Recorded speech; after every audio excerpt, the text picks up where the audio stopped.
The new coronavirus that changed our way of life may become a long-term problem, part of a number of viruses like the flu that circulate around the world every year.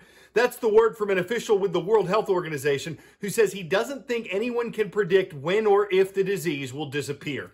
The WHO is part of the United Nations. It was criticized for waiting until mid-March to officially declare the coronavirus a pandemic, a disease that's widespread across the world. Now the organization says there's a long way to go until it's not considered a pandemic.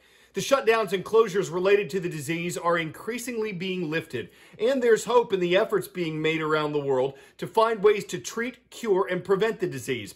According to Johns Hopkins University, there have been more than 83,000 deaths linked to coronavirus in the United States, but there have been hundreds of thousands of recoveries as well. In terms of supplies, equipment, and beds available, many hospitals have become better prepared to help coronavirus patients.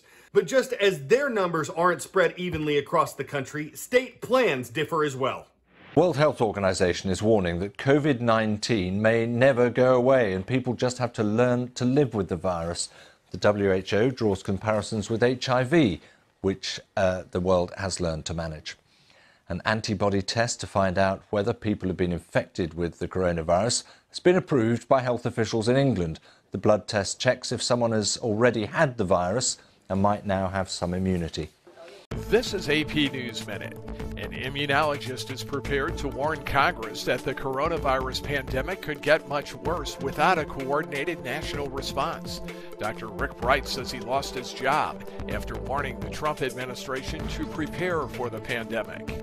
A Wisconsin Supreme Court ruling is letting businesses, including bars and restaurants, reopen. The court struck down Governor Tony Evers' extension of his stay-at-home restrictions. Los Angeles Mayor Eric Garcetti says adults will be required to wear face masks whenever they leave the house.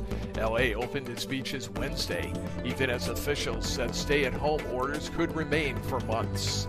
And 4 brush fires shut down a section of Interstate 75 in southwest Florida on Wednesday.